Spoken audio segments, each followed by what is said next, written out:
حضرت مریم علیہ السلام کی کرامات اور دعاؤں کا قبول ہونا۔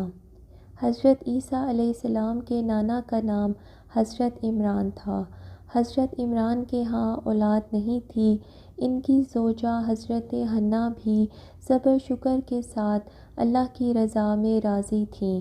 ایک دن گھر کے صحن کے اندر دوپہر کے وقت چارپائی بچھائے درخت کے نیچے قیلولہ کرنے لگیں تو دیکھتی ہیں کہ درخت کے اوپر ایک چڑیا نے گھونسلہ بنایا ہوا تھا۔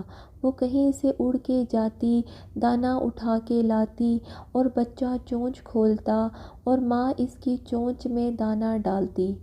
چڑیا کے بچے کے ساتھ چڑیا کی محبت کو دیکھا تو حضرت حنہ کا دل چوٹ کھا گیا اور بارگاہ الہی میں عرض کرنے لگیں، تو نے پرندوں کو بھی بچے دیے ہیں، وہ ان سے پیار کرتے ہیں، تیرے دربار میں کیا کمی ہے اگر تو بھی مجھے اولاد عطا کر دے۔ دل کی یہ دعا گہرائیوں سے نکلی اور عرش تک جا پہنچی۔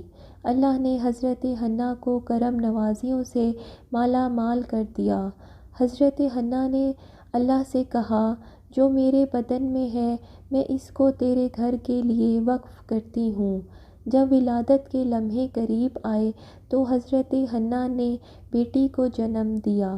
اب پریشانی ہوئی، یہ تو بیٹی ہے، میں نے اس کو مسجد اقصیٰ کے لیے وقف کر دیا ہے، وہاں تو سارے مرد ہی مرد ہیں، ایک لڑکی جب جوان ہوگی تو وہاں کیسے چھوڑ سکتی ہوں، میری منت کیسے پوری ہوگی؟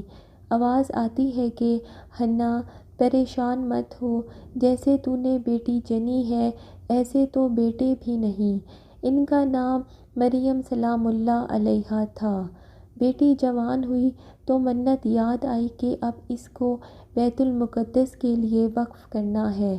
پریشانی ہوئی، 300 حجرے ہیں، ان میں مرد ہی مرد ہیں، اب ایک بیٹی کیسے رہے گی؟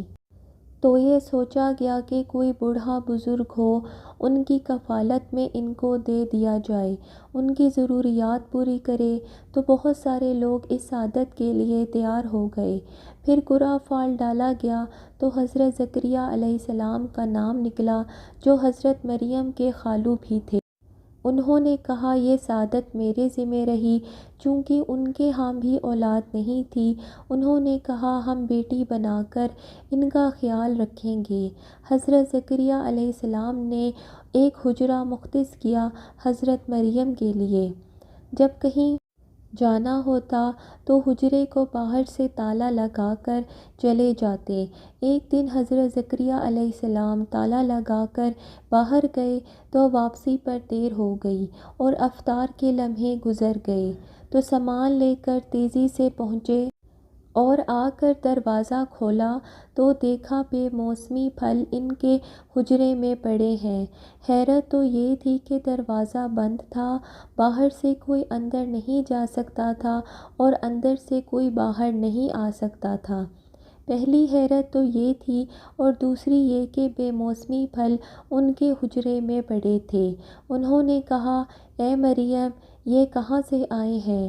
حضرت مریم نے کہا، یہ میرے اللہ کی طرف سے آئے ہیں، یہ مجھے میرے رب نے دیے ہیں۔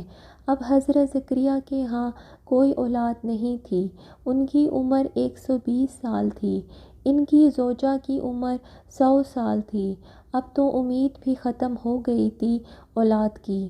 جب بے موسمی پھل دیکھے نا تو اندر ایک چھوٹی سی امید کی چنگاری بھڑک اٹھی اور اللہ سے دعا مانگنے لگے کہ مالک، تو مریم کو بے موسمی پھل دے سکتا ہے تو کیا تو مجھے اولاد نہیں دے سکتا؟ میرے شجرِ عمر پر اولاد کے آنے کا موسم بیت گیا ہے، لیکن کیا مالک تو مجھے بے موسمی اولاد عطا نہیں کر سکتا؟ معلوم ہوا جہاں رحمتیں اترتی دکھائی دیں وہاں دعا مانگ لی جاتی ہے۔ مسجد اقصیٰ پاس ہے اور دعا حضرت مریم کے حجرے میں مانگی جا رہی ہے، وہاں رحمتیں آنکھوں سے اترتی دیکھی ہیں۔ اللہ قرآن کریم میں فرماتا ہے کہ میری رحمت میرے نیکوکاروں کے پاس ہوتی ہے، اسی لیے ہم اللہ والوں کے قریب جا کر اللہ سے مانگتے ہیں۔ حضرت زکریا علیہ السلام نے وہیں کھڑے ہو کر دعا مانگی کہ اے اللہ مجھے ستھری اولاد عطا فرما۔ فرشتے نے آ کر ندا دی کہ اے زکریا مبارک ہو، اللہ تمہیں یحییٰ عطا فرمائے گا۔